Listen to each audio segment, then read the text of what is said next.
இந்த காலை வேளையிலும் ஆண்டவர் உலக இரட்சகருமாகிய இயேசு கிறிஸ்துவின் ஈடினேற்ற நாமத்தினாலே இந்த காலை வேளையிலும் வந்திருக்கிற உங்களை வாழ்த்துகிறேன். கர்த்தர் உங்களை அளவில்லாமல் ஆசீர்வதிப்பாராக. இந்த நாளிலும் சபையில் வந்து கர்த்தருடைய வார்த்தையை கொடுக்க வேண்டும் என்று ஆண்டி சொன்ன பொழுது கொஞ்சம் ரொம்ப பயமாக இருந்தது. இது நைட்டு சரியாக எனக்கு தூக்கம் இல்லை. காரணம், நம்ம பாஸ்டர் முன்னாடி ஒரு ஜெபம் பண்ணக்கூட பயந்து கொண்டு இருப்போம். பாஸ்டர் ஜெபம் பண்ண கூப்பிட்டாலே ஒரு உள்ளத்தில் ரொம்ப பயமாக இருக்கும். ஏன்னா எப்படி சரியாக ஜெபம் பண்ணணுமே என்று சொல்லி மிகப்பெரிய ஒரு பரிசுத்தவான் என்ற ஒரு ஸ்தலத்தில் நிற்க எவ்விதத்திலும் எனக்கு தகுதி இல்லை. ஆனாலும் கர்த்தர் கிருபையினால் இந்த நாள் அழைத்து கொண்டு வந்து இந்த இடத்துல கர்த்தர் நிறுத்தி இருக்கிறார். நான் 1998 ஆண்டு சபைக்குள்ளே கடந்து வந்தேன். என்னுடைய பெற்றோருடைய கட்டாயத்தின் பேரில் தான் அந்த சபைக்குள்ளே கடந்து வந்தேன். ஆண்டவர் சபைக்குள்ளே வைத்து என்னை ரட்சித்தார். சபைக்குள்ளே வைத்து என்னை அபிஷேகம் பண்ணினார். சபைக்குள்ளே வைத்த எல்லா காரியத்தையும் கர்த்தர் எனக்கு கற்றுக் கொடுத்தாங்க. பாஸ்டர் அவர்கள் மூலமாக கொடுத்த எல்லா வார்த்தைகளும் தான் என்னை இன்றைக்கு உருவாக்கி கிருபையாக கர்த்தருடைய ஊழியத்தை செய்யும்படி கர்த்தர் ஸ்திரப்படுத்தி வைத்திருக்கிறார். ஆகவே வேதத்தில் வாசிக்கும் பொழுது தாவீது சொல்லுகிறார், உடைய ஆலயத்தில் உடைய கிருபையை நான் சிந்தித்து கொண்டிருப்பேன் என்று வாசிக்கிறபடி என்னுடைய ஆவிக்குரிய தகப்பன் பாஸ்டர் வின்சென்ட் அவர்களும் விக்டோரியா பாஸ்டர் அம்மா அவர்களும் எங்களை கர்த்தருக்குள்ளே வளர்த்தார்கள். அவர்கள் ஜெபம் பண்ணி உபவாசம் பண்ணி வேத வசனத்தை எங்களை விதைத்தபடியினால் தான் எங்கள் வாழ்க்கைக்குள்ளே மிகப்பெரிய ஒரு மாற்றம். பாவியாய் கடந்து வந்தனா நீதிமான் ஆக்கப்பட்டது அவர்களுடைய ஊழியத்தினால். அதற்காக நான் ஆண்டவருக்கு நன்றி செலுத்துகிறேன். இந்த நாளிலும் கர்த்தர் நம்மோடு கூட பேசும்படியாக நாம் கண்களை மூடி ஜெபம் பண்ணலாம். நல்ல ஆண்டவரே, இந்த நல்ல காலை வேளைக்காக உமக்கு நன்றி செலுத்துகிறோப்பா. மனுஷன் அப்பத்தினால் மாத்திரம் அல்ல, உடைய வாயிலிருந்து புறப்படுகிற ஒவ்வொரு வார்த்தையினாலும் பிழைப்பான் என்று எழுதியிருக்கிறபடி பிள்ளைகள் ஆண்டவரே உங்கள் வார்த்தைக்காக காத்து கொண்டிருக்கிறாங்க. ஆண்டவரே நமக்கு ஸ்தோத்திரம் அப்பா. என்னால் அல்ல, பரிசுத்த ஆவியானவர் இந்த கால வேளையில் உங்கள் பிள்ளைகளோடு கூட நீங்கள் இடைப்பட வேண்டும் என்று ஜெபிக்கிற ஆண்டவரே. உங்கள் பெரிய பிரசன்னம் அந்த இடத்துல வியாபிக்கும்படியாய் ஜெபிக்கிறோம், இறங்கும்படியாய் ஜெபிக்கிறோம் ஆண்டவரே. பலத்தினாலும் அல்ல, பராக்கிரமத்தினாலும் அல்ல, என்னுடைய ஆவினால் எல்லாம் ஆகும் என்று வாக்கு கொடுத்தீங்களே. இந்த உயிர்த்தெழுந்த கால வேளையிலே ரோமர்களுடைய முத்திரைகளை உடைத்து அந்த கல்லை புரட்டி தள்ளி உயிரோடு எழுந்த உங்க வல்லமை இந்த கால வேளையில் இந்த இடத்திற்குள்ள இறங்கும்படியாக ஜெபிக்கிறோம் ஆண்டவரே. உங்க பிள்ளைகளுடைய மரணத்தை ஜெயமாய் விழுங்கின ஆண்டவர் முகத்தில் உள்ள கண்ணீர் எல்லாம் துடைத்து இந்த பூமியில் எறாதபடி புரட்டி போடுவார் என்ற வார்த்தையின்படி இந்த கால வேளையில கர்த்தருடைய உயிர்த்தெழுந்த வல்லமை பலமாய் அவருடைய ஆலயத்திற்குள்ள இறங்குகிறதுனால் ஆவியில உணர முடிகிறது. எல்லா தடைகளையும் கர்த்தர் உடைத்து உங்க பிள்ளைகளுக்கு பெரிய ஆசீர்வாதத்தின் நன்மைகளையும் நீங்க கட்டளையிட வேண்டும் என்று ஜெபிக்கிறோப்பா. இந்த கால வேளையில உங்க பிள்ளைகளோடு நீங்க பேசுங்க, உங்க பிள்ளைகளை நீங்க ஆசீர்வதிங்க ஆண்டவரே. அப்படி செய்கிற பெரிய கிருபை இரக்கம் அன்பிற்காக உமக்கு நாங்கள் நன்றி செலுத்துகிறோம். இயேசுவின் மூலம் ஜெபிக்கிறோம் ஜீவனுள்ள நல்ல பிதாவே, ஆமென். எல்லாம் கரங்களை தட்டி கர்த்தருக்கு நாம் மகிமைப்படுத்துவோம். கர்த்தருக்கு ஸ்தோத்திரம். நம்மை ஆண்டவர் ஆலயத்திற்குள்ளே கொண்டு வந்து கிருபையினால கர்த்தர் நம்ம வைத்திருக்கிற அந்த பாக்கியத்திற்காக கர்த்தருக்கு நன்றி செலுத்துவோம். நம்ம ஒரு சிறிய கதை ஒன்றை நான் படித்தேன். உண்மையாக நடந்த ஒரு சம்பவத்தை படித்தேன். அதை சொல்லிவிட்டு ஆண்டவருடைய வார்த்தைக்குள்ளாக கடந்து போகலாம் என்று நினைக்கிறேன். சீன தேசத்தில் ஒரு பரிசுத்தவான் உண்டு. அவருடைய சரீரம் மிகவும் பாதிக்கப்பட்டது. அவருடைய சரீரம் ரொம்ப பாதிக்கப்பட்டது ஊழியத்தினால. ஆகவே டாக்டர்கள் அவரிடத்துல சொன்னாங்க, நீங்கள் இங்கேருந்து எந்த வேலையும் செய்யக்கூடாது, நீங்கள் ஓய்வெடுத்து அவங்க உடம்பு சரியாயிடும், கொஞ்ச நாள் நீங்கள் ஓய்வெடுக்க வேண்டும் என்று சொல்லி அவருக்கு ஆலோசனை சொன்னார்கள். ஆகவே சீன தேசத்தில் கூலிங் மவுண்டன் என்கிற ஒரு இடத்துல அவருக்கு சொந்தமான பங்களா உண்டு அந்த ஊழியக்காரர். ஆகவே தனியாக தன்னுடைய ஊழியத்திலிருந்து ஓய்வெடுக்கும்படியாக அந்த கூலிங் மவுண்டனுக்கு கடந்து போனார். அந்த பரிசுத்தவான் தன்னுடைய புஸ்தகத்தில் எழுதுகிறார், அவருக்கு இயற்கையோடு ஒன்றித்திருப்பதுனா ரொம்ப பிரியமா அவருக்கு. அதுவும் குறிப்பாக பறவைகளோடு தங்கி இருப்பதுனா அவருக்கு அவ்வளவு பிரியம், தாங்க முடியாத ஒரு பிரியம்.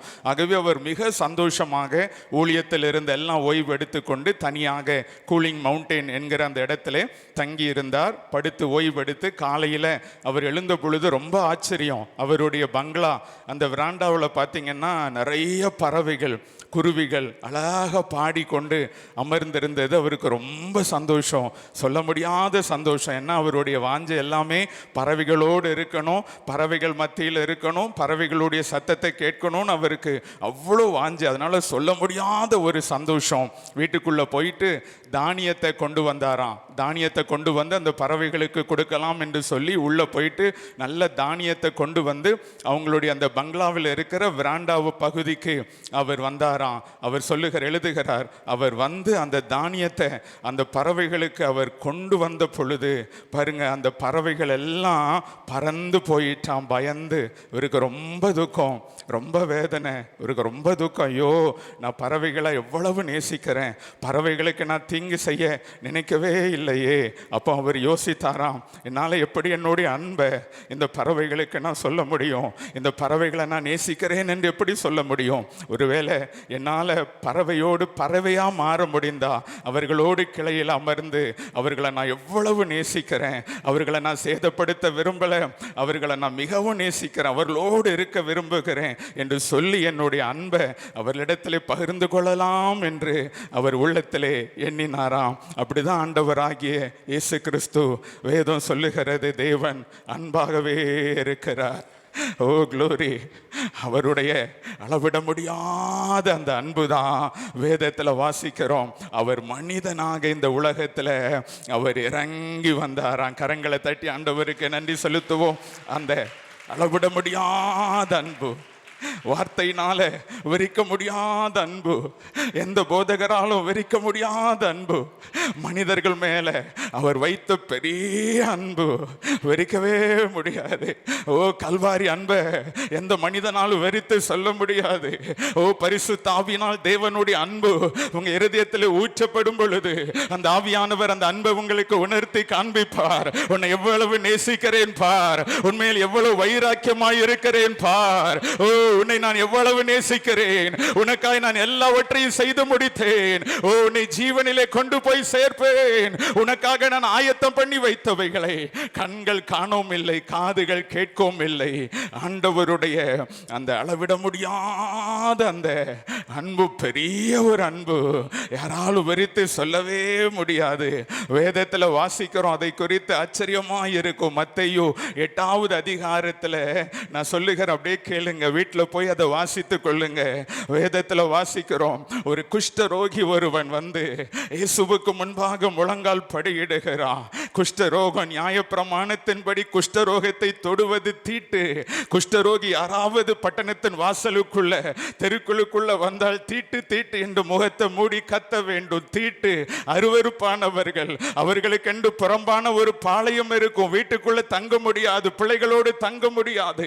அந்த குஷ்டரோகம் சொஸ்தமானது என்று ஆசாரியன் சோதித்த பிறகுதான் அவன் பிள்ளைகளோடு வந்து தங்க முடியும். அப்படி அவர்கள் தள்ளப்பட்டவர்கள், தனி அவர்களுக்கென்று ஒரு பள்ளத்தாக்கு உணவு எல்லாம் அதிலே கொடுக்கப்படும். வேதத்தில் வாசிக்கிறோம், ஒரு குஷ்டரோகி இயேசுவை குறித்து கேள்விப்படுகிறான். தன்னிடத்தில் வந்த யாரையும் அவர் புறம்பே தள்ளாமல் அன்புள்ள முகத்தோடு இருக்கிறார். எப்படி ஆயிலும் அவருக்கு முன்பாக வந்தால் எனக்கு சுகம் கொடுப்பார் என்று சொல்லி வேதத்தில் வாசிக்கிறோம். பாருங்க, தன்னுடைய முகத்தை அவன் மூடி யாருக்கும் தெரியாம இயேசுவுக்கு முன்பாக வந்து பயத்தோடு கூட முழங்கால் படியிட்டு வேதனையோடு அவன் ஜபித்திருக்கணும். ஒருவேளை என்ன தீட்டுன்னு சொல்லிடுவாரோ, என்ன புறம்பே தள்ளிடுவாரோன்னு பயத்தோடு கூட அவன் முழங்கால் படியிட்ட பொழுது வேதம் சொல்லுகிறது, வானத்தையும் பூமியும் படைத்த அந்த ஆண்டவர் தன்னுடைய கரத்தை அவன் மேல் வைத்தார். I love you so much. நான் உன்னை நேசிக்கிறேன், உன் மேல் அன்பாய் இருக்கிறேன், உன்னை நான் தள்ளி விடுகிறதில்லை. எல்லாரும் உன்னை தள்ளினாலும் நான் உன்னை தள்ளி விடுகிறதில்லை.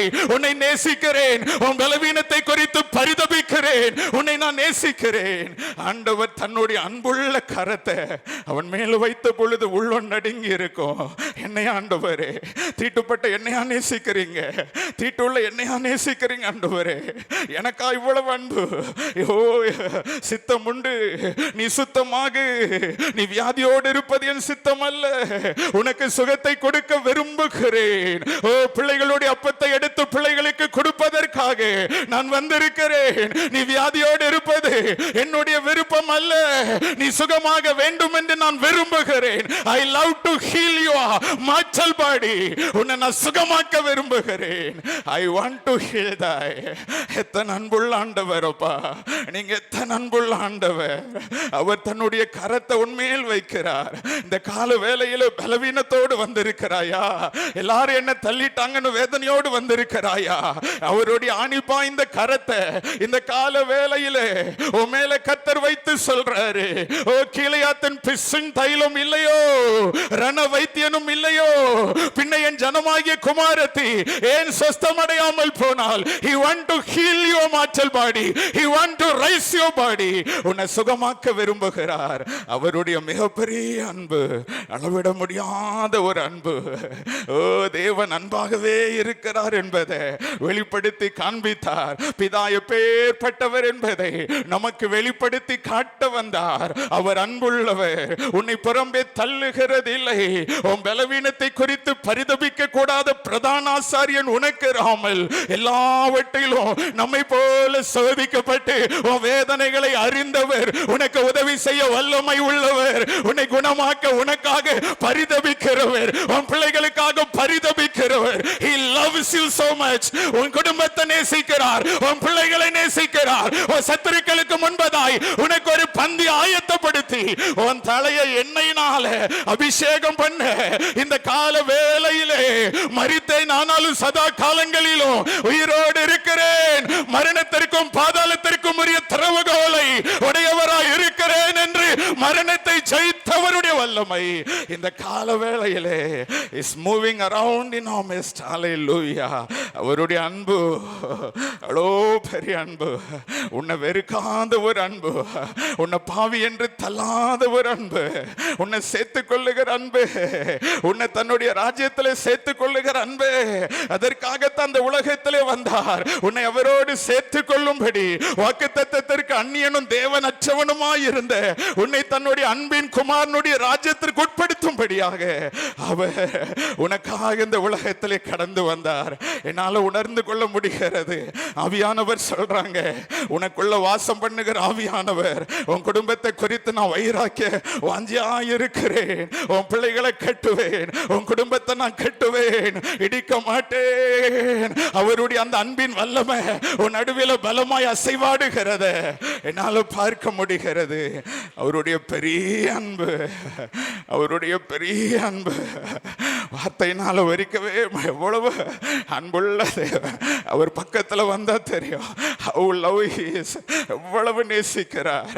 ஊழியத்திற்கு கர்த்தர் என்ன அழைத்த பொழுது, ஆண்டவர் கிராமத்துக்கு என்று என்ன அழைத்தாங்க, கிராமத்துக்கு போவியான்னு அழைத்த பொழுது ஒவ்வொரு நாளும் அந்த ஜனங்க மேல வைத்த அன்பை நான் உணர்கிறேன். அந்த பரிதபிக்கப்பட்ட ஜனங்கள் மேல தெய்வம் வைத்திருக்கிற அன்பை என்னால பார்க்க முடிகிறது. வைராக்கியமான அன்பு. அவர்களை விடுவிக்க வேண்டும், அவர்களை கட்டவிழ்க்க வேண்டும், அவர்களை பலப்படுத்த வேண்டும், அவர்களை வாழ வைக்க வேண்டும், தலை நிமிர்ந்து நிற்க பண்ண வேண்டும். 18 வருஷமா எவ்வளவு வேணும் நிமிர கூடாம பலவீனப்படுத்துகிற ஆவியினால கட்டப்பட்டிருந்த இந்த ஆபிரகாமின் குமாரத்தியை நான் விடுதலை செய்ய வேண்டும் என்று வைராக்கியமாய் பரிதபிக்கிற ஆண்டவருடைய அந்த அன்பை என்னால உணர முடிகிறது. அந்த அன்பு என்னை நெருக்கி ஏவுகிறது, அந்த அன்பு நெருக்குகிறது, ஜனங்களை சந்திக்கும்படியாக அந்த அன்பு நெருக்குகிறது. ஆண்டவருடைய அன்பு பெரிய ஒரு அன்பு. யோவான் 6வது அதிகாரத்தில், மன்னிக்கவும், யோவான் 8வது அதிகாரத்தில் வாசிக்கும் பொழுது வேதத்தில் வாசிக்கிறோம், விபச்சாரத்தில் கையும் களவுமாய் பிடிக்கப்பட்ட ஒரு ஸ்திரீ வேதனையோடு நிற்கிறாள். இனி தப்பிக்க வழி இல்லை. நியாயப்பிரமாணம் அவளை மரண ஆக்கினைக்குள்ளாய் தீர்க்கிறது. கையும் களவுமாய் கண்டுபிடிக்கப்பட்டால் இனி தப்பிக்க வழி இல்லை. அவளுக்காக வாதிட யாரும் இல்லை. நியாயப்பிரமாணம் அவளை குற்றம் சொல்லுகிறது, இவள் மரிக்க வேண்டும் என்று சொல்லுகிறது. வேதனையோடு பரிதாபத்தோடு இந்த உலகத்தில் யாருடைய உதவியும் இல்லாமல் நின்று கொண்டிருந்தாள். ஆனா வேதம் சொல்லுகிறது, கிருபையாகிய இயேசு அவளை தப்புவிக்கும் காக்கும்படியாய் நின்று கொண்டிருந்தால், அவளை தப்புவிக்கும்படியாக, அவளை காக்கும்படியாக வைராக்கியமாய் நின்று கொண்டிருந்தார். அவர் உன்னை விடுவிக்கிறவர், உன்னை ரட்சிக்கும்படி உன்னோடு கூட இருக்கிறேன். உன்னை தப்பி போக பண்ணுகிறவர், உன்னை தாண்டி போக பண்ணுகிறவர். நீ தண்ணீரை கடக்கும் பொழுது உன்னோடு இருக்கிறவர். நீ ஆறுகளை கடக்கும் பொழுது அவைகள் உன்மேல் புரளுகிறது இல்லை. நீ அக்கினியில் நடக்கும் பொழுது வேகாதிருப்பாய். என்னை அன்பு கோருகிற அவரால் நான் முற்றிலும் ஜெயங்கொள்ளுகிறவராய் இருக்கிறேன். நான் தோற்பதில்லை. அந்த அன்பு அவளுக்காக போராடி கொண்டிருந்தது. அவளுக்காக வழக்காடினது அந்த கூட்டத்தில். உங்களிலே பாவம் இல்லாதவன் முதலாவது இவன் மேல் கல்லெறிய கடவன். பரிசுத்த ஆவியானவர் கிரியை செய்தார். பாவ உணர்வுகளை கொடுத்து ஜனங்களை துரத்தி விட்ட பொழுது அந்த அன்பு அவளுக்கு முன்பாக நின்று கொண்டிருந்தது. அன்பாய் பார்க்கிறாள். என்ன விடுதலை செய்தீங்களா ஆண்டவரே? நியாய பிரமாணத்தில் இருந்து என்ன விடுதலை செய்து மரண ஆக்கினைக்குள் இருந்து என்ன நீங்க விடுதலை செய்தீங்களே ஆண்டவரே. அன்போடு பார்க்கும் பொழுது, அவரை பார்த்த பொழுதே அவள் வாழ்க்கையில மாற்றம். அவளை பார்க்கும் பொழுதே சுத்திகரிக்கப்படுகிறாள். அவரை பார்க்கும் பொழுது அவர்கள் அவரை நோக்கி பார்த்து பிரகாசம் அடைந்தார்கள்.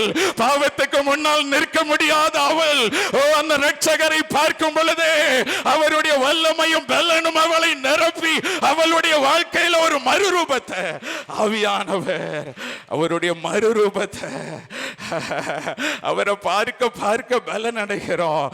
அவரை பார்க்க பார்க்க வேதத்தில் வாசிக்கிறோம். பேதுரு கடலின் மேல நடந்த அந்த இயேசுவை பார்த்த பொழுது அவனும் கடலின் மேல நடக்க ஆரம்பித்தான். அவரை பார்க்கிறவர்களுக்கு வல்லமை, அவரை தேடுகிறவர்களுக்கு புதிய ஜீவன், புதிய பலன், பாவத்தை மேற்கொள்ளுகிற வல்லமை. ஆண்டவருடைய அன்பு எவ்வளோ பெரிய அன்பு.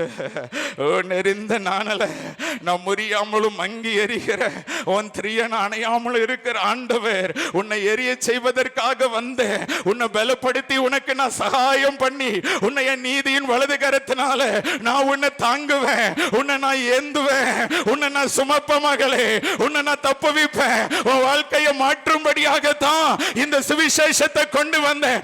இந்த சுவிசேஷம் உலகத்தில் வந்த எந்த மனுஷனையும் பிரகாசிப்பிக்கிற அந்த ஒளி, மெய்யான ஒளி எவனையும் மாற்ற முடியும், யாரையும் மாற்ற முடியும், எந்த மனிதனையும் மறுரூபப்படுத்துகிற அந்த சுவிசேஷம் எந்த ஆசீர்வாதமானது. இயேசு நமக்கு பொக்கிஷம். கரங்களை தட்டி ஆவியானவருக்கு நன்றி செலுத்துங்க. தேவன் அருளிய சொல்லி முடியாத ஈவுகளுக்காக உமக்கு நன்றி அப்பா. இயேசுவுக்காக நன்றி.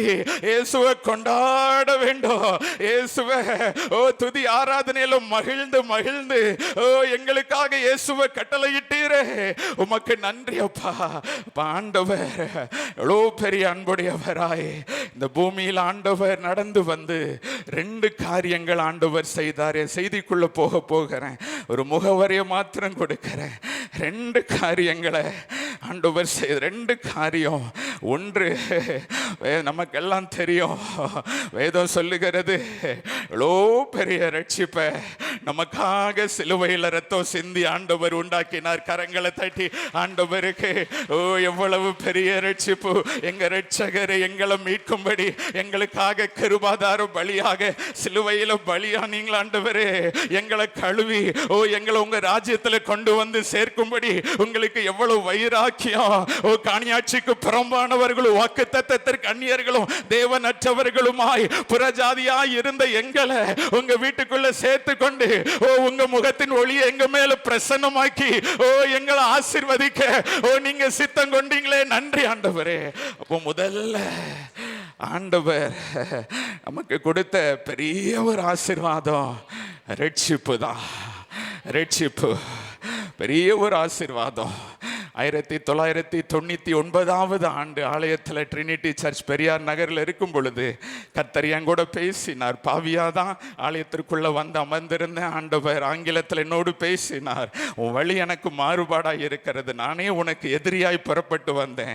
3 நாள் வீட்டில் போயிட்டு அழுது என் பாவத்தெல்லாம் ஆண்டவரிடத்தில் அறிக்கை பண்ணின பொழுது 1 யோவான் 1:7 சொல்லுகிறது, இயேசு கிறிஸ்துவின் ரத்தம் என் பாவங்களை எல்லாம் கழுவி, க்ளோரி, நன்றி, என்னுடைய எல்லா பாவங்களை கழுவி அவர் தன்னுடைய பிள்ளையா என்னை ஏற்றுக்கொண்டது. எவ்வளோ பெரிய சந்தோஷம். அப்போ முதல் ஆசீர்வாதம் ரட்சிப்பு. ரெண்டாவது, ஆண்டவர் பெரிய ஒரு ஆசீர்வாதத்தை தம் பிள்ளைகளுக்கு ஆண்டவர் கொடுக்கதான் இந்த பூமிக்கு கடந்து வந்த பெரிய ஆசீர்வாதங்க. எவ்வளோ வார்த்தையினால சொன்னாலும் போதவே போதாது. தம் பிள்ளைங்க தன்னுடைய பலத்தினால மாம்சத்தை மேற்கொள்ள முடியாதுன்னு ஆண்டவருக்கு தெரியும். அதனால தான் அவர் சொல்லுகிறார், என்னால் அன்றி உங்களால் ஒன்று செய்ய முடியாது. என்னுடைய பலன் இல்லாம உன்னால் ஜெயிக்க முடியாது. என்னுடைய பலன் இல்லாம உன்னால் வியாதியின் வல்லமைகளை ஜெயிக்க முடியாது. என்னுடைய பலன் இல்லாம மரணத்திலும் மரணமே உன் கூரெங்கே, பாதாளமே உன் ஜெயம் எங்கே என்று சொல்லி உன்னால் மரணத்தை ஜெயிக்க முடியாது. இயேசு இல்லாம உன்னால் வாழ முடியாது. உங்களால் அன்றி எங்களால் ஒன்று செய்ய முடியாது. ஆகவே தான் ஆண்டவர் லவோதிக்கியா சபையை பார்த்து கடிந்து கொள்ளுகிறார். செல்ஃப் சஃபிஷியன்ட் சர்ச், எல்லாம் போதும், எங்களுக்கு யாரும் வேண்டாம், இயேசு வேண்டாம், பரிசுத்த ஆவியானவர் வேண்டாம். we are well blessed, நாங்க ஆசீர்வதிக்கப்பட்டிருக்கிறோம், we are blessed and more என்று இருந்த பொழுது ஆண்டவர் 7 பொன்குத்து விளக்கு மத்தியில உலாவுகிற அந்த உயிர்த்தெழுந்த ஆண்டவர் சொல்லுகிறார், நீ பரிதபிக்கப்பட்டவன், நீ குருடன், நீ ஒரு நிர்வாணி என்பது அறியாமல் இருக்கிறாய். என்னால் அன்றி உன்னுடைய நிர்வாணத்தை மூட இந்த உலகத்தில் ஒன்றும் இல்லை. என்னை சார்ந்துகள், என்னிடத்திலே வெண்வஸ்திரம் வாங்கிக்கொள். ஆண்டவர் கடிந்து கொள்ளுகிறார். இன்னைக்கு நிறைய பேத்துக்கு நமக்கு தெரியல, நம்ம எவ்வளவு பரிதபிக்கப்பட்டவர்கள், நிர்வாணிகள், குருடர்கள். நாளைக்கு உன் பிள்ளைக்கு வருகிற ஆபத்தே உனக்கு தெரியாது. சாத்தான் வைத்திருக்கிற திட்டம் உனக்கு தெரியாது. தூங்கிக் கொண்டிருப்ப நீ குருடன். உன் கணவருக்கு வைத்திருக்கிற ஆபத்து உனக்கு தெரியாது. அதனால்தான் ஆண்டவர் தாம் பிள்ளைங்க இந்த உலகத்துல பலவீனமா இருக்கிற என் பிள்ளைங்களால பிசாசை மேற்கொள்ள முடியாது, மாம்சத்தை ஜெயிக்க முடியாது. அவர் தெரிந்த ஆண்டவர் தான். வேதம் சொல்லுகிறது, பொல்லாதவராகிய நீ உன் பிள்ளைகளுக்கு நல்ல ஈவுகளை கொடுக்க அறிந்திருக்கும் பொழுது தன்னிடத்திலே வேண்டிக் கொள்ளுகிறவர்களுக்கு பிதா பரிசுத்த ஆவியின் வல்லமை அபிஷேகத்தை வேண்டிக் கொள்ளுகிற விண்ணப்பிக்கிற மன்றாடுகிறவர்கள் மேல் அளவில்லாம அந்த புதிய பலனை ஊற்றி என் பிள்ளைங்க இந்த உலகத்தில் ஜெயிக்கிறவர்களா வாழ வேண்டும், ஜெயங்கொண்டவர்களாய் வாழ வேண்டும். உலகம் மாம்சம் பிசாசை ஜெயிக்க வேண்டும். நான் ஜெயித்தது போல என் பிள்ளைங்க ஜெயிக்கணும்னு சொல்லி பெரிய ஒரு ஆசீர்வாதங்க இந்த உலகத்தில். பெரிய ஒரு ஆசீர்வாதம் பரிசுத்த ஆவியானவருடைய அபிஷேகத்தை தேவன் தம்முடைய பிள்ளைகள் மேல வாக்குத்தத்தம் பண்ணின அந்த ஆவியானவரை தம் பிள்ளைகள் மேல தேவன் பொழிந்தருளினார். இதை கேட்டுக்கொண்டு இருக்கலாம். ஒருவேளை நீ அபிஷேகத்தை பெற்றுக்கொள்ளாதவராய் இருந்தாலோ இந்த கால வேளையில ஆவியானவர் உன் அபிஷேகம் பண்ண அவர் போதுவல்ல. எந்த இடத்துல வைத்தோம் உன் அபிஷேகம் பண்ண கர்த்தர் போதுமானவர். அந்த அபிஷேகம் பெரிய ஒரு ஆசீர்வாதம். எவ்வளோ நன்றி சொன்னாலும் போதாதுங்க. அதான் வேதத்தில் சங்கீதக்காரன் சொல்லுகிறான், கர்த்தர் தம்முடைய ஜனத்திற்கு பலன் கொடுப்பார். கரங்களை தட்டுங்களேன். கர்த்தருக்கு காத்திருக்கிறவர்கள் புது பலன் அடைந்து கழுகளை போல செட்டைகள் அடித்து உயர உயர உயர. அவர் கொடுக்கிற பலன் ஆச்சரியமானது. அவர் கொடுக்கிற அபிஷேகம் மேன்மையானது. ஓ க்ளோரி, உம்மாலே நான் ஒரு சேனைக்குள் பாய்ந்து போவேன், உம்மாலே ஒரு மதிலை தாண்டுவேன். பரிசுத்த ஆவியானவர் எனக்குள் இருக்கும் பொழுது சிங்கத்தின் மேலும் வீரியன் பாம்பின் மேலும் நடந்து ஒளி சர்ப்பத்தை நான் மிதித்து போடுவேன். ஒரு 2வது ஆண்டவர் கொடுத்த பெரிய ஒரு ஆசீர்வாதம் பரிசுத்த ஆவியினுடைய அபிஷேகம். பெரிய ஒரு ஆசீர்வாதம். ஆவியானவர் இல்லாம பிள்ளைக்கு வருகிற ஆபத்து கூட உனக்கு தெரியாது. வேதம் சொல்லுது, நீ வேண்டிக் கொள்வது இன்னதென்று அறியாது இருக்கிறபடினால உனக்குள்ள இருக்கிற ஆவியானவரை சார்ந்து கொள். அவர் உனக்காய் ஜெபம், உன் பிள்ளைகளுக்காய் ஜெபம் பண்ணுவார். ஆவியானவர் விண்ணப்பம் பண்ணுவார். உன் பிள்ளைகளுக்காக ஆவியானவர் ஜெபிப்பார். அவருக்கு எல்லாம் தெரியும். உன் பிள்ளைக்கு வருகிற ஆபத்து தெரியும், போராட்டம் தெரியும். எந்த ஆவி போற எல்லாருக்கும் ஆவியானவரை சார்ந்து கொள்ளு, அபிஷேகத்தை சார்ந்து கொள்ளு. ஆவியானவரை நிரம்பி ஜெபம் பண்ணு. அந்நிய பாஷையில நிரம்பி ஜெபம் பண்ணு. உன் பிள்ளை பாதுகாக்கப்பட்டிருக்கும், உன் சபை ஆசீர்வாதமா இருக்கும். ஆவியானவர் நீயும் நானும் வேண்டிக் கொள்வது இன்னதென்று அறியாது இருக்கிறோம். நமக்கு தெரியாது, எனக்கு தெரியாது சாத்தான் எங்க கண்ணி வைத்திருக்கிறான். காலையில ஆண்டவர் சமூகத்துல நிற்கும் பொழுதே ஆவியானவர் அந்நிய பாஷையிலே ஜெபிக்க கிருபை தருகிறார். அவருக்கு தெரியும் எந்த இடத்துல சாத்தான் பதிவிட வைத்திருக்கிறான், எந்த இடத்துல கண்ணி வைத்திருக்கிறான், எந்த இடத்துல நிர்மூலம் பண்ண நினைக்கிறான். ஆவியானவருக்கு தெரியும். ஆவியானவரை சார்ந்து கொள்ளுவோம். பெரிய ஆசீர்வாதம். இன்னொரு 1/4 மணி நேரம் இருக்கிறது. ஆண்டோடைய வார்த்தைக்குள்ளாக கடந்து போய் ஜெபிக்க வேண்டும் என்று நினைக்கிறேன். வேதத்தில் என்னோடு சேர்ந்து திருப்பிக் கொள்ளுங்கள். எபிரேயர் 12வது அதிகாரம், 12வது அதிகாரத்தை எடுத்துக்கொள்ளலாம். எபிரேயர் 12வது அதிகாரம் 1 to 4 வரைக்கும் உள்ள வசனத்தை வாசிக்கலாம். ஆகையால் கவனிங்க. ஆகையால் மேகம் போன்ற இத்தனை திரளான சாட்சிகள் நம்மை சூழ்ந்து கொண்டிருக்க, மேகம் போன்ற இத்தனை திரளான சாட்சிகள் நம்மை சூழ்ந்து கொண்டு இருக்க, பாரமான யாவற்றையும் நம்மை சுற்றி நெருங்கி நிற்கிற பாவத்தையும் தள்ளிவிட்டு, நம்மை சுற்றி நெருக்கி நிற்கிற பாவத்தையும் தள்ளிவிட்டு, விசுவாசத்தை துவக்குகிறவரும் முடிக்கிறவருமாகிய இயேசுவையே நீ நோக்கி, நமக்கு நியமித்திருக்கிற ஓட்டத்தில் பொறுமையோட ஓட கடவுள். கரங்களை தட்டி போதும், கரங்களை தட்டி கர்த்தருக்கு நன்றி செலுத்துவோம். இந்த எபிரேயர் நிருபம் ஆச்சரியமான ஒரு நிருபம். ஆமென், ஸ்தோத்திரம். ஓ க்ளோரி. ஆர்சி ஸ்ப்ரவுல் என்கிற ஒரு வேத பண்டிதன் சொல்லுகிறான், என்னை சிறைச்சாலையிலே தள்ளி, சிறைச்சாலையில் எனக்கு ஒன்றும் கிடையாது, வேதத்தில் ஒரே ஒரு புஸ்தகம் மாத்திரம் உனக்கு கொடுக்கப்படும் என்று சொன்னால் நான் விரும்பி தெரிந்து கொள்ளுகிறது இந்த எபிரேயர் புஸ்தகம். கரங்களை தட்டுங்க. ஆச்சரியமான ஒரு புஸ்தகம், அதிசயமான புஸ்தகம். ஓ க்ளோரி. இந்த புஸ்தகத்தினுடைய விசேஷம் என்னவென்று கேட்டால் ஆங்கிலத்தில் சொல்லுவாங்க, இட் இஸ் தியோசென்ட்ரிக் என்று சொல்லுவாங்க. இதுல யார் எழுதினார் என்பதே இருக்காது. அநேக வேத பண்டிதர்கள் சொல்றாங்க it does not follow the style of Paul என்று சொல்றாங்க. பாலுடைய ஸ்டைல் இதுல இல்ல. என்ன நிருபத்தில் வாழ்த்து சொல்லுவான், இயேசுவினால் கிருபையும் சமாதானம் உண்டாவதாக என்று சொல்லுவான். முடிவிலே தன்னுடைய கையொப்பம் இருக்கும். பவுலானால் எழுதப்பட்டது அல்ல. சிலர் அப்போலோ என்று சொல்றாங்க, சிலர் பர்னபாஸ் என்று சொல்றாங்க, சிலர் சீலா என்று சொல்றாங்க, சிலர் ஆக்கிலா என்று சொல்றாங்க.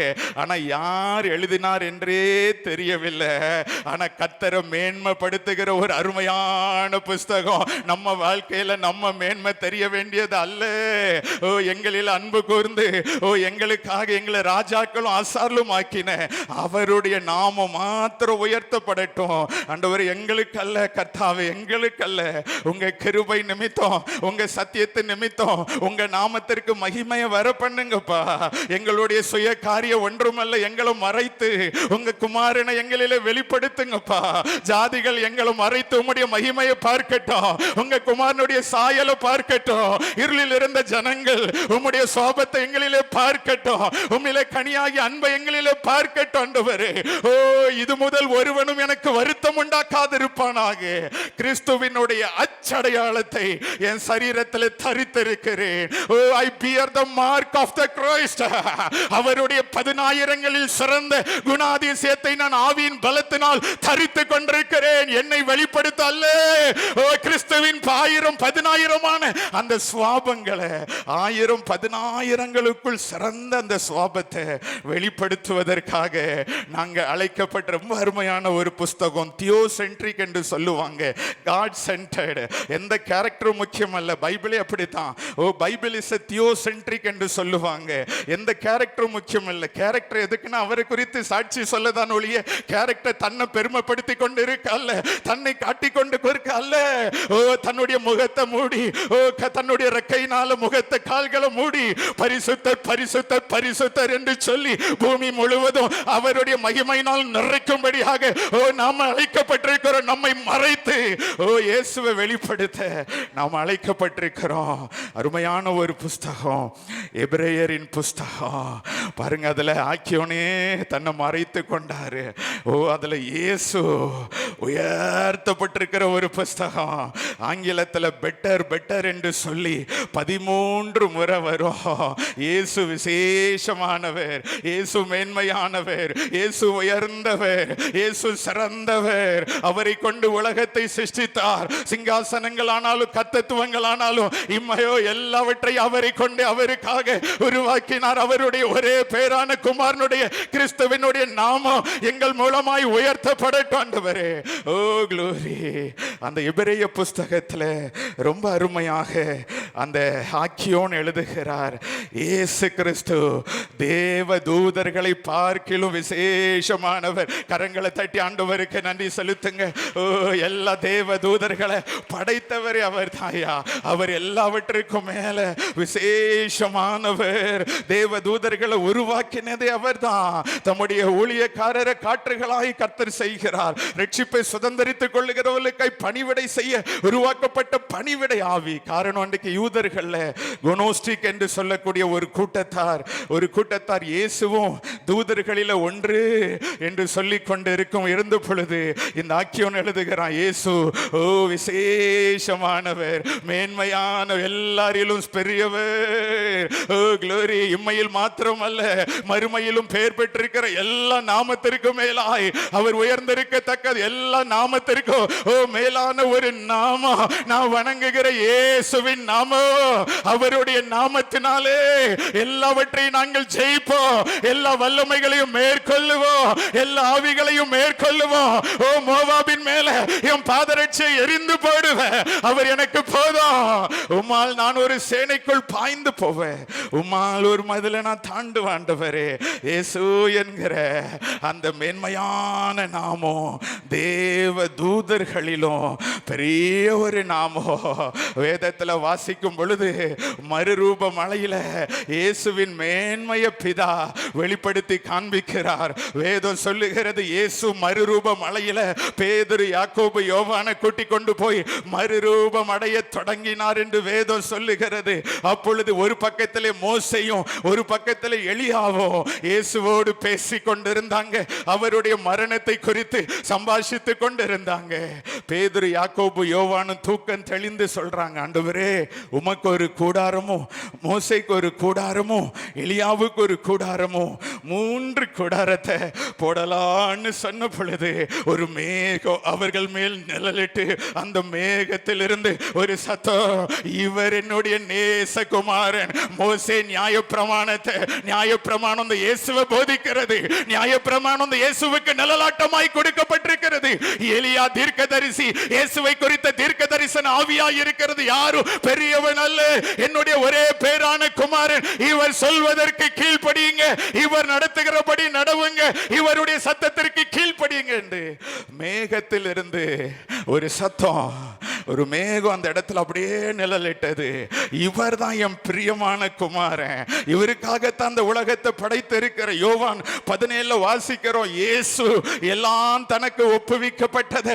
அவர் தான் க்ளோரி, ராஜாதி ராஜா, கர்த்தாதி கர்த்தா, வானத்திலும் பூமியிலும் சகல அதிகாரமும் எனக்கு க்ளோரி. அந்த நாமத்தை நீயும் நானும் இன்றைக்கு அறிக்கை பண்ணுகிறோம், பாடுகிறோம். எத்தனை விசேஷமானவர்கள், எத்தனை மேன்மையானவர்கள். அதான் வேதம் சொல்லுகிறது, ஆபிரகாம் என் நாளை காண ஆசையா, இந்த நாளை காண ஆசையா இருந்தான். இயேசுவின் இரத்தத்தினால பிள்ளைகள் கழுவப்பட்டு ஆவியில நிரம்பி அந்த இரட்சகனை பாடி புதிய பாடல் பாடி உளையான சேற்றில் இருந்து என்னை தூக்கி எடுத்து கண்மலையின் மேல என் அடிகளை நிறுத்தி உங்களை துதிக்கும் புது பாட்டை என் ஆவியில தந்தீரே. ஓ க்ளோரி.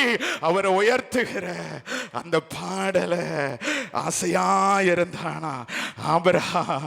அந்த புதிய ஏற்பாடு இயேசுவின் இரத்தத்தினால பிறக்க போகிற அந்த பிள்ளைகள் அவர் சிலுவையில சம்பாதித்த அந்த விளைக்கரையத்தினால அபிஷேகத்தை பெற்று ஆவினால நிரம்பி, ஓ க்ளோரி, புசிப்பும் குடிப்பும் அல்ல தேவனுடைய ராஜ்யம். அது பரிசுத்த ஆவினால் உண்டாகிற சந்தோஷமாய் இருக்கிறது. புதிய ஏற்பாட்டில் ஒரு கூட்ட ஜனங்கள் அவர் தருகிற அந்த அபிஷேகத்தினால நிரம்பி அவரை பாடி அவரை துதித்து அவருக்கு ஊழியம் செய்கிற மேன்மையான ஒரு வாழ்க்கையை காண அவர்கள் ஆசையாயிருந்தார்களாம். உனக்கும் எனக்கும் அந்த மேன்மை கொடுக்கப்பட்டிருக்கிறது. அவர் தேவ தூதர்களிலும் வேதம் சொல்லுகிறது விசேஷமானவர். இரண்டாவது அந்த எபிரேயன் ஆக்கியோன் சொல்லுகிறான் அவர் மோசையை பார்க்கிலும் விசேஷமானவர். கரங்களை தட்டுங்க. மோசே, ஓ மோசே என் வீட்டில் வேலைக்காரன் தான், என் வீட்டில் உண்மையா இருந்தான் வேலைக்காரன், இவர் அதிபதிங்க. ஓ he is the prince of peace, இவர் அதிபதி. மோசே வேலைக்காரன். மோசையை மேன்மை பாராட்டுகிறீங்களே, மோசையை நியாயப்பிரமாணம்னு மேன்மை பாராட்டுகிறீங்களே, ஆனா நான் உங்களுக்கு என்னுடைய குமாரனாகி இயேசுவை கொடுத்திருக்கிறேன். எவ்வளவு பெரிய ஒரு மேன்மை. அவர் மோசையை பார்க்கலாம் விசேஷமானவர். என்ன மோசே நியாயப்பிரமாணத்தை கொடுத்தான். நியாயப்பிரமாணத்தினால ஒருவனும் நீதிமான் ஆகிறதே இல்லையா?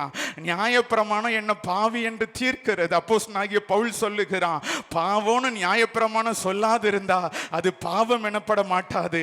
அப்போ நியாயப்பிரமாணம் பாவம்னு சொல்லுகிறதுனால தான் அந்த பாவம் எனக்குள்ள இருக்கிறது வெளிப்படுகிறது.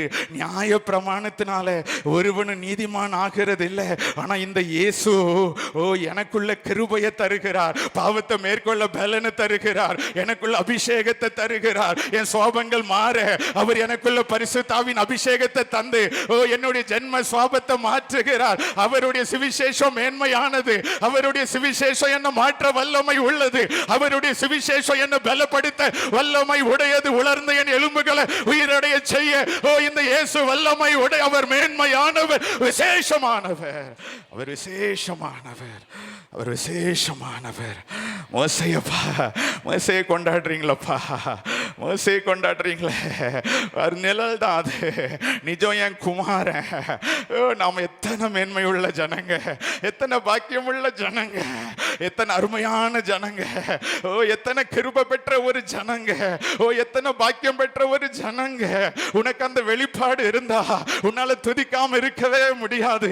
உன் துதியை உன்னால் அடக்கிக் கொள்ளவே முடியாது. எனக்கா இத்தனை கிருபை ஆண்டவரே, எனக்கா இத்தனை ஸ்லாக்கியம், எனக்கா இத்தனை பாக்கியம் ஆண்டவரே. என்னையா ஆசீர்வதித்தீங்க, என்னையா அபிஷேகம் பண்ணினீங்க, என்னையா பலப்படுத்தினீங்க, என்னையா தேடி வந்தீங்க, என் வீட்டையா நேசித்தீங்க, எங்களுக்காகவா மரித்தீங்க.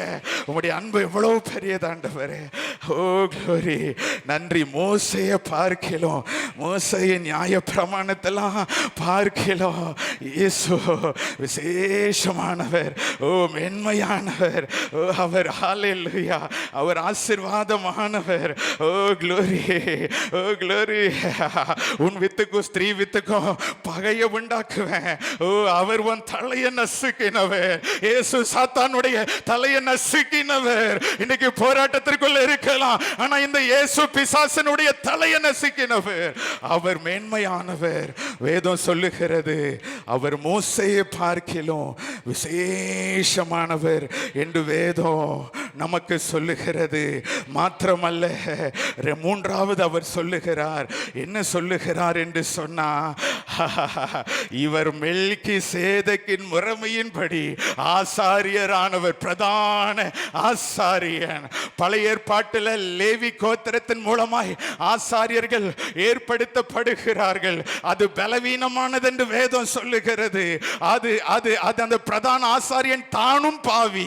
ஜனங்களுக்காக வருடத்திற்கு ஒரு முறை பலியிட்டு பாவ நிவர்த்தி செய்கிறவன் அவனுக்காகவும் பாவ நிவர்த்தி செய்கிறான். வருடம் வருடம் அந்த முறைமை உண்டாயிருக்கிறது. காரணம், இன்னும் வெளிப்பட போகிற அந்த பிரதான ஆசாரியன் தன்னுடைய இரத்தத்தினால, காளை இளங்காடு இவைகள் இரத்தத்தினால் அல்ல, தன்னுடைய இரத்தத்தினாலே ஜனங்களை பரிசுத்தப்படுத்தி ஜனங்களை பூரணப்படுத்தி அவர்களை மகா பரிசுத்த ஸ்தலத்திற்குள்ள கொண்டு போகும்படி வெளிப்பட போகிற ஒரு பிரதான ஆசாரியன் பலவீனமானவர்களை பலப்படுத்தி அவர்களை தன்னோடு கூட பரலோகத்திலே கொண்டு போகிற ஒரு பிரதான ஆசாரியன். ஆண்டவரே, இன்றைக்கு ஆண்டவரே நீங்க பரதேசில வரும் பொழுது அடியேனை நினைத்தருளுங்க. இன்றைக்கு நான் உனக்காக வந்த பிரதான ஆசாரியன், உன் பாவத்தை மன்னித்து உன்னை என்னோடு கூட தேவனிடத்தில் மகா பிரதான பரிசுத்த ஸ்தலத்திற்குள்ள அந்த திரை மேல் கீழ் இரண்டாய் கிழிக்கப்பட்டது. எந்த மனிதனும் பிதாவினிடத்தில் சேருகிற ஒரு ஸ்லாக்கியத்தை அவருடைய இரத்தத்தினால் நான் பெற்றிருக்கிறேன். அவர் பிரதான ஒரு ஆசாரியர். வேதம் சொல்லுகிறது, வேதம் சொல்லுகிறது, நியாய பிரமாணத்தின்படி வெளிப்பட்ட லேவி கோத்திரத்தின் மூலமாக ஆசாரியத்துவம் ஏற்படுத்தப்பட்டது. அது பலவீனமான ஒன்று தான், அது பலவீனமான ஒன்று. வருஷம் வருஷம் அந்த அந்த அந்த பலி செலுத்தப்பட்டு கொண்டே இருந்தது. மனிதனை பூரணப்படுத்த அந்த பலியினால முடியல. என்ன மேன்மையானது வருகிறது, அது நிழலாட்டமாய் இருக்கிறது. மேன்மையான ஒன்று, ஓ க்ளோரி, மெல்கிசேதேக்கின் முறைமையின்படி என்றென்றைக்கும் ஒரு ஆசாரியனாய் ஒருவர் தோன்ற வேண்டும். தன்னுடைய இரத்தத்தினாலே ஜனங்கள் அந்த இரத்தத்தை எடுத்துக்கொண்டு மகா பரிசுத்த ஸ்தலத்திலே பரலோகத்தின் திரை வழியாய் தேவன் போய் உனக்காக எனக்காக அந்த இரத்தத்தை பிதாவின் இடத்திலே படைத்து இன்னைக்கு உன் பாவத்தை, ஏன் பாவத்தை அவர் நிவர்த்தி செய்து நீயும் நானும் பிதாவின் இடத்துல சேருகிற அந்த ஒரு பெரிய ஸ்லாக்கியத்தை ஆண்டவர் நமக்கு கொடுத்திருக்கிறார். எவ்வளோ பெரிய பாக்கியம், க்ளோரி, எவ்வளோ பெரிய பாக்கியம். கடந்த மாதம் 25ஆம் தேதி என்னுடைய தகப்பனார் மரணம் அடைந்தாங்க. 25ஆம் தேதி பார்க்கும் பொழுது ஆச்சரியமாக இருந்தது. என் தகப்பனார் ஒரு பலவீனமான ஒரு பாத்திரம், ஒரு பலவீனமான ஒரு பாத்திரம். நாங்கள் குடும்பத்தில் எங்கள் அப்பா அம்மா 2 பேரில் அம்மா பரலோகம் போவாங்க, அப்படி தான் நாங்கள் எல்லா பிள்ளைகளும் சொல்லுவோம். ஏன்னா என் தகப்பனார் பலவீனமான பாத்திரம். ஆனால் பாருங்கள், ஆண்டவர் அவர்களை ஒரு 9 மாதம் வியாதி படுக்கையில் போட்டு நல்ல புடமிட்டு நறுங்கின ஆவியை கர்த்தர் கொடுத்தார். போன மாதம் 25ஆம் தேதி பாருங்கள், டாக்டர்கள் சொன்னாங்க அவங்க காலை வெட்டி எடுக்கணும்னு சொல்லி. அப்போ எங்கள் அம்மா சொன்னாங்க, நான் காலை வெட்டி எடுக்க சம்மதிக்க மாட்டேன், எனக்கு கர்த்தர் இருக்கிறார், அவரை நான் புதைக்கும் போது 2 காலோடு தான் புதைக்கணும். என்கிட்ட சொன்னாங்க, டிஸ்சார்ஜ் பண்ணி கூட்டு வந்துரு, கர்த்தர் பெரியவர், ஆண்டவருக்கு சித்தோனா ஆண்டவர் எடுத்துக்கொள்ளட்டும், நான் 2 கால்களோடு தான் அவரை நான் புதைக்க வேண்டும் என்று சொல்லி அம்மா சொன்னாங்க. அப்படியே என் தாயார் நைட்டு கண்ணீரோடு ஜெபம் பண்ணாங்க. ஆஸ்பத்திரியிலேருந்து டாக்டர்கள் சம்மதிக்கலை, டிஸ்சார்ஜ் பண்ணி வீட்டுக்கு கூட்டி கொண்டு வந்தோம். அடுத்த நாள் காலையில் எங்கள் அப்பா தெளிவாக சொன்னாங்க, இன்னைக்கு நம்ம வீட்டுக்கு எல்லாரும் வருவாங்கல்ல அப்படின்னு எங்கள் அப்பா சொன்னாங்க. எங்கள் அம்மாவை கூப்பிட்டு சொன்னாங்க, வெளியே எங்கேயும் போகாதே, என் பக்கத்தில் இரு, நான் போயிட்டு வரேன் அப்படின்னு சொன்னாங்க. எங்கள் அம்மா கேட்டாங்க, எங்கே போறீங்கன்னு கேட்டாங்க. எங்கே போவேன், பரலோகத்துக்கு தான் நான் கடந்து போகிறேன்னு சொன்னாங்க. நான் அந்த அறைக்குள்ளே வந்த பொழுது எங்கள் அப்பா பாட்டு பாடினாங்க, இனி எல்லாம் சுகம், இனி எல்லாம் சுகம் என்று சொல்லி. மணி ஒரு மணி இருக்கும். எங்கள் அம்மா கல்வாரி பாடல், பிளவுண்ட மலையே என்ற பாடலை சத்தமாய் பாடும் பொழுது அவர்கள் 2 கரத்தையும் கூப்பிக்கொண்டு, இயேசுவின் ரத்தம், ஓ க்ளோரி, இயேசுவின் நாமம், ஓ க்ளோரி, எங்களுக்கு அந்த ரத்தம் கொடுக்கப்பட்டிருக்கிறது. ஓ மேன்மையான ரத்தம், எங்களுக்காக பிரதான ஆசாரியன் சிந்தின ரத்தம், என்னை பூரணமாய் சுத்திகரிக்கிற இயேசுவின் ரத்தம் என்று சொல்லி ஜெயத்தோடு கூட பரலோகத்திற்குள்ள நுழைந்ததை 2 கண்களால பார்க்க கர்த்தர் எனக்கு உதவி செய்தார். கரங்களை தட்டி ஆண்டவருக்கு நன்றி சொல்லுவோம். அவருடைய ரத்தம் எவ்வளவு மேன்மையான ரத்தம், அவருடைய ரத்தம் எவ்வளவு மேன்மையான ரத்தம். 4வது முடிக்கிறேன். வேதம் சொல்லுகிறது, விசேஷித்த உடன்படிக்கைக்கு மத்தியஸ்தராய் இருக்கிறாராம். He is the mediator of a new covenant. கரங்களை தட்டுங்க, புதிய உடன்படிக்கைங்க. அதுக்கு தான் இயேசு வந்தாரு. உன்னோடு என்னோடும் புதிய உடன்படிக்கை. நல்ல கவனிங்க, பழைய உடன்படிக்கை பலனற்றதா இருந்தது, பழைய உடன்படிக்கையில் பிழை இருந்தது என்று வேதம் சொல்லுகிறது. காரணம், கர்த்தர் ஆயிரமான சட்ட திட்டங்களை சொன்னார். அப்ப யாத்ராகமத்தில் வாசிக்கிறோம், இஸ்ரவேல் ஜனங்க சொன்னாங்க, நாங்க உங்க வார்த்தையின்படி நாங்க செய்வோம் ஆண்டவரே. யோசித்து பாருங்க, உங்க பலத்தினால கர்த்தருடைய வார்த்தையை நீங்க நிறைவேற்ற முடியுமா? யோசித்து பாருங்க. இயேசு சொன்னாரு, ஒரு ஸ்திரியை இச்சையோடு பார்க்கிற எவனும் அவளோடு விபச்சாரம் செய்தாயிற்று. உங்க பலத்தினால உங்களால இருதயத்தை மாற்ற முடியுமா? உங்க பலத்தினால உங்களை சபிக்கிறவர்களை ஆசீர்வதிக்க முடியுமா? இயேசு மலை பிரசங்கத்தில் ரொம்ப கடுமையாக்கினார், கமாண்ட்மெண்ட்டை ரொம்ப ஸ்ட்ரிஞ்சன்ட் ஆக்கினார். எவனாலையும் முடியாது, எவனாலையும் அப்படி செய்ய முடியாது. அதனால தான் ஆண்டவர் எரேமியால சொல்றாரு, எத்தியோப்பியினால் தன் நிறத்தையும் சிவங்களினால் தன் புள்ளிய மாற்றக்கூடுமோ மாற்றக்கூடுமானா தீமையை செய்து பழகின ஆதாமுடைய பிள்ளைகள் உங்களால் நன்மை செய்ய முடியும், உங்களால் முடியாது. நான் ஒரு புதிய உடன்படிக்கையை உங்களோடு ஏற்படுத்துகிறேன். சுத்த ஜலம் தெளித்து உன் கல்லான இருதயத்தை நான் உன் அம்சத்தில் இருந்து glory எடுத்து போட்டு உனக்கு நான் சதையான இருதயத்தை கொடுத்து என்னுடைய ஆவியை உனக்குள்ள வைத்து என் பிரமாணத்தின்படி வாழ நான் உனக்கு பலன் தருவேன். பாவத்தை ஜெயிக்க நான் உன்னோடு கூட இருப்பேன். இனி வாழ்கிறது நான் அல்ல, கிறிஸ்துவே என்னில் ஜீவிக்கிறார். அவருடைய இந்த புதிய உடன்படிக்கையின்படி நமக்கு கல்லான இருதயத்தை எடுத்து போட்டு சதையான இருதயத்தை கொடுத்து உள்ளத்துல புதிதான ஆவியை கட்டளையிட்டு அவருடைய ஆவியை எனக்குள்ள வைத்து அவருடைய பிரமாணத்தின்படி நடக்க அவரே எனக்கு உதவி செய்கிற எல்லா துதி கனம் எல்லாம் அவருக்கே உரியது. எல்லாரும் அப்படி எழும்பி நிற்கலாம், எல்லாரும் எழும்பி நிற்கலாம். என்னுடைய மனைவி வந்து ஜெபம் பண்ணுவாங்க. ஒப்பு கொடுக்கப்பட்ட அந்த வார்த்தையை சொல்லி உங்க விடுதலைக்காக அபிஷேகத்திற்காக என்னுடைய மனைவி வந்திருக்கிறாங்க. நமக்கு நேரம் முடிந்து விட்டது. அவர்கள் ஜெபம் பண்ணுவாங்க உங்களுக்காக. அவர்கள் ஜெபம் பண்ணி இதை முடிப்பார்கள்.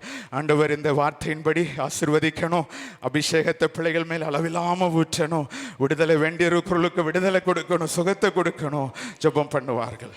அன்பே இயேசப்பா, இந்த அருமையான காலை வேளைக்காக உமக்கு நன்றி செலுத்துகிறோம்.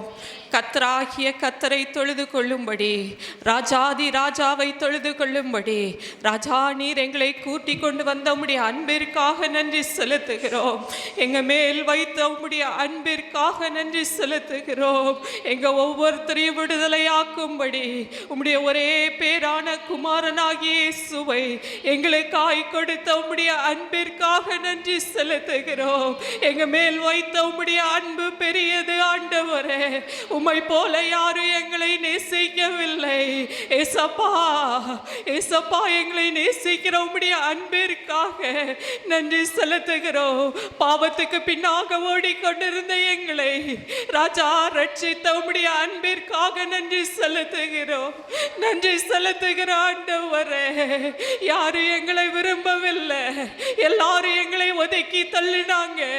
ஆனால் நீர் எங்களை நேசித்து எங்களை ஏற்றுக்கொண்ட உம்முடைய அன்பிற்காக நன்றி செலுத்துகிறோம். உம்முடைய அன்பிற்காக நன்றி செலுத்துகிறோம். யாரும் எங்களை நேசிக்கவில்லை, எங்களை உதறி போட்டாங்க ஆண்டவரே. ஆனா உம்முடைய கண்கள்ல எங்களுக்கு கிருபை கிடைத்தபடியால், எங்களை உம்முடைய கண்கள் கண்டபடியால் நீர் கொடுத்த ரட்சிப்புக்காக உமக்கு நாங்க நன்றி செலுத்துகிறோம். ராஜா, நீங்க எங்களுக்கு கொடுத்திருக்கிற பரிசுத்த ஆவியானவருடைய அபிஷேகத்திற்காய் நன்றி செலுத்துகிறோம். ராஜா, ஒரு பெரிய விலைக்கிறையை எங்களுக்காய் செலுத்தி தேற்றரவாளனாகிய பரிசுத்த ஆவியானவரை எங்களுக்கு கொடுத்த அன்பிற்காக நன்றி செலுத்துகிறோம். எங்களுடைய எல்லா நுகத்தடிகளையும் முறித்து ஜெயங்கொண்டு வாழுகிற அந்த வாழ்க்கையை உம்முடைய ஆவியானவர் மூலமாய் எங்களுக்கு கொடுத்திருக்கிற உம்முடைய அன்பிற்காக நன்றி செலுத்துகிற ஆண்டவரே. புதிய உடன்படிக்கையை எங்களோடு ஏற்படுத்தி இருக்கிற உம்முடைய அன்பிற்காக நன்றி செலுத்துகிறோம். எங்களை தாழ்த்துகிறோம். உம்மால் அன்றி எங்களால் ஒன்று செய்ய முடியாது. கிறிஸ்துவை பிரதிபலிக்கிற நற்கந்தங்களாய் நீர் எங்களை வைத்திருக்கிற உம்முடைய அன்பிற்காக நன்றி செலுத்துகிறோம். இப்பொழுது ஆண்டவரே, ஆவியானவரே, ஜனங்க உம்மை தேடி வந்திருக்கிறாங்கப்பா. ராஜா, நுகத்தடைகளை முறிக்கிறவரே, எல்லா முகத்தில் இருக்கிற கண்ணீரை துடைக்கிறவரே, இந்த காலை வேளையிலே உம்முடைய ஆவியானவர் எங்க மத்தியிலே பலமாய் கடந்து வந்து கண்ணீரோடு வந்திருக்கிற உம்முடைய பிள்ளைகளுடைய கண்ணீரை துடைப்பீராக.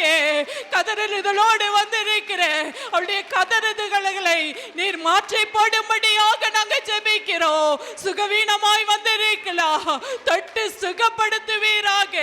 ராஜா, எனக்கு இந்த உலகத்துல வாழ பலன் இல்லைன்னு சொல்லி எனக்கு பலன் வேண்டும் என்று கண்ணீரோடு நிற்கிற பிள்ளைகளை உம்முடைய பலத்தினால் நிரப்புவீராக, நிரப்புவீராக. ஏசப்பா நிரப்புவீராக. நீர் எங்க ஏசப்பா என்னை நோக்கி கூப்பிடுன்னு சொல்லியிருக்கீங்களே, பிள்ளைகள் உம்மை நோக்கி கூப்பிடுகிறார்கள். உம்முடைய ஆவியை அளவில்லாமல் ஊற்றுவீராக. கண்ணீரோடு நுகத்தடிகளை முறைக்கிற ஆவியானவர், எல்லா முகத்தில் இருக்கிற கண்ணீரை துடைக்கிற ஆவியானவர், இந்த பகல் வேளையிலே உம்முடைய பிள்ளைகளை உம்முடைய புதிய ஆவியினால் நிரப்பி ஜெயங்கொண்டவர்களாய் கிறிஸ்துவுக்கு நற்கந்தங்களாய் வாழும்படி கர்த்தர் நீர் கிருபை செய்தருளும்படியாக நாங்க ஜெபிக்கிறோப்பா. யாரு வந்த வண்ணமே போயிடக்கூடாது. இன்றும் ஜீவிக்கிறீர் அல்லவா? உம்முடைய உயிர் தெழுந்த வல்லமைகள் இன்றும் குறைந்து போகவில்லை அல்லவா? கர்த்தாவே, நீர் இன்றும் ஜீவிக்கிறீர். மரித்த கிறிஸ்துவை அல்ல, உயிரோடு எழுந்த தேவனை நாம் ஆராதித்துக் கொண்டிருக்கிறோம். அவர் மரித்தவர் அல்ல, அவர் ஜீவனுள்ளவராய் நம் வாழ்க்கையிலே நம்மோடு இருக்கிறார். சூழ்நிலைகளை கண்டு பயப்பட வேண்டாம். காரணம், ஜெயித்த கிறிஸ்து நம் ஒவ்வொருத்தர் கரத்தை பிடித்திருக்கிறார். அவர் ஜெயித்தபடியால் நாமும் ஜெயித்து அவரோடு என்றென்றைக்கும் வாழக்கூடிய கிருபைகளை அவர் தருவார். சோர்ந்து போய் வந்திருக்கிறீங்களோ, ஐயோ எனக்கு பலன் இல்லை, கண்ணீர் தான் என் வாழ்க்கை, இவ்வளவுதான் முடிந்தது என்று சோர்ந்து போய் வந்திருக்கிறீங்களோ, சோர்ந்து போகிறவனுக்கு அவர் பலன் கொடுத்து சத்துவம் இல்லாதவனுக்கு அவர் சத்துவத்தை பெருக செய்கிற அன்புள்ள தேவன். இந்த காலை வேளையிலே ஆண்டவரே, சத்துவம் இல்லாத வந்திருக்கிற எங்களை உம்முடைய சத்துவத்தினால் நிரப்பி புதிய ஆவியை எங்களுக்குள்ளாக ஊற்றி கிறிஸ்துவுக்கு நற்கந்தங்களாய் நாங்க வாழ நீங்க கிருபை செய்யுங்க. நீங்க நடத்தின எல்லா பாதைகளுக்காக நன்றி செலுத்தி ஒவ்வொரு நாளும் எங்க இருதயம் உம்முடைய நன்றியினால் நிரம்பி இருக்க கிருபை செய்யுங்க. அப்பிரயோஜனமுள்ள ஊழியக்காரர்கள் ஆண்டவரே, எல்லா துதி கன மகிமை ஒருவருக்கே செலுத்துகிறோம். மீட்பர் இயேசுவின் மூலம் ஜெபிக்கிறோம் எங்க ஜீவனுள்ள நல்ல பிதாவே, ஆமென்.